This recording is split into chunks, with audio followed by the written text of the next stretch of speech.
Crack Clouds Over Art's Kitchen is one of the most underrated albums I've ever heard, but luckily that might be about to change. As of August 9th, the 2012 Lo-Fi Cloud Rap Mixtape is now finally available on Spotify.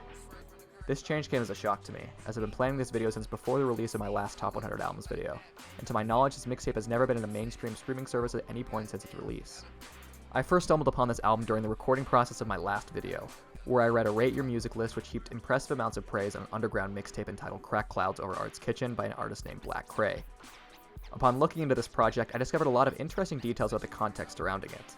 Kray was a new name to me, but he was actually pretty well acquainted with well-known names in the cloud rap sphere, like Young Lean and Blade.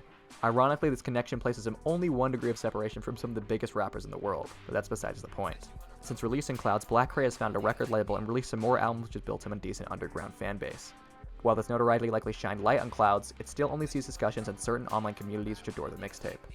Before jumping into my analysis of the actual album, I find it important to point out that there are actually 2 versions of the tape. The one I've been showing so far is actually not the original version, which came out a year before in the year 2012. The primary difference besides the album cover is that the re-release has trimmed almost half the project, including a track with a feature from Lil B. In my opinion though, the newer version is streamlined and has a cover which better fits the extremely ethereal and mysterious nature of the music. Not to essentialize the music to its album cover, but if my first exposure to this mixtape was this original cover, I might not have given it a chance, which would have been a shame. Anyways, the tape starts with the title track intro, which is not super standout or noteworthy, but does hit on some of the aspects of the album. For one, it's rather minimal and abstract with a vocal sample that is really hard to discern. But most importantly, this vocal sample originates from a documentary entitled Crack Clouds Over Hell's Kitchen. Now obviously this sample is significant because the title of the doc is where the mixtape gets its name, but the documentary, which covers interviews of drug users in 1980s Manhattan, is sampled multiple times throughout the entire album and quite obviously covers the topic of drug use and addiction. The album really starts though with Daydream. If you want to know what it's like inside a black hole, look around. But we don't yet know whether the universe is open or closed. More than that, there are a few astronomers who doubt that the redshift of distant galaxies is huge with optical effects, who are skeptical about the expanding universe and the Big Bang. Perhaps our descendants will regard our present ignorance. The intro here begins with another perfectly selected vocal sample of a narrator discussing the cosmos and our lack of knowledge in this realm. It's a really existential and dreamy passage that perfectly contributes to the swirling explosion of sound and just hooks you in. After this extended intro, the first actual verse of the album begins, but the record doesn't necessarily land you on solid ground. At this point, the actual tempo of the track begins sporadically flipping around with very little rhyme or reason.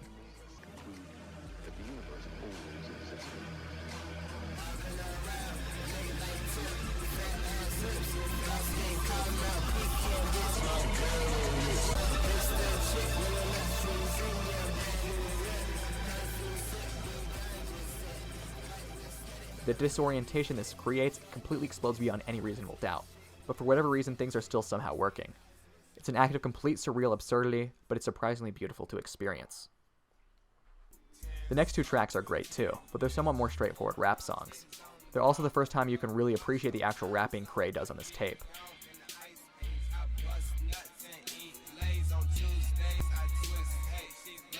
This sort of carefree, lazy flow and delivery really fits well with how spacey everything is, and a lo-fi recording and strange effects add another layer of disorientation to keep things on their feet. $30 does incorporate some of the tempo switching we saw on Daydream, but on the next track, Ice Cream and Swishes, we get these tempo switching sections and some extreme usage as a phaser on the entire song.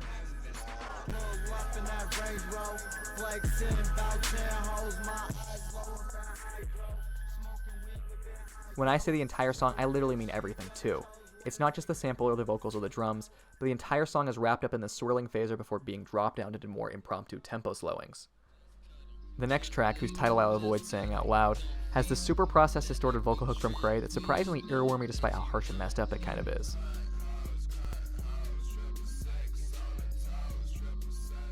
With that, I think I've described pretty well a lot of the intoxicating features that make this mixtape so enjoyable, but I'd be remiss if I didn't mention this one track, Hydrocodone. I was just like a zombie. I had no personality. I would just sit somewhere, like me and my friends would just sit in the basement, just stare at each other.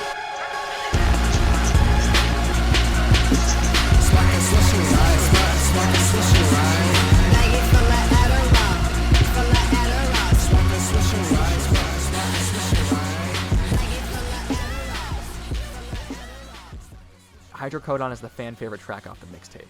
It is not hard to see why. It's by far the most bombastic and explosive song, and its absurd energy is extremely addictive.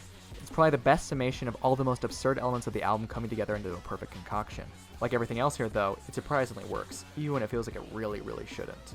If this video only convinces you to listen to one track from this mixtape, make sure to make it this one. With that, I'll conclude my analysis, and I hope you enjoyed.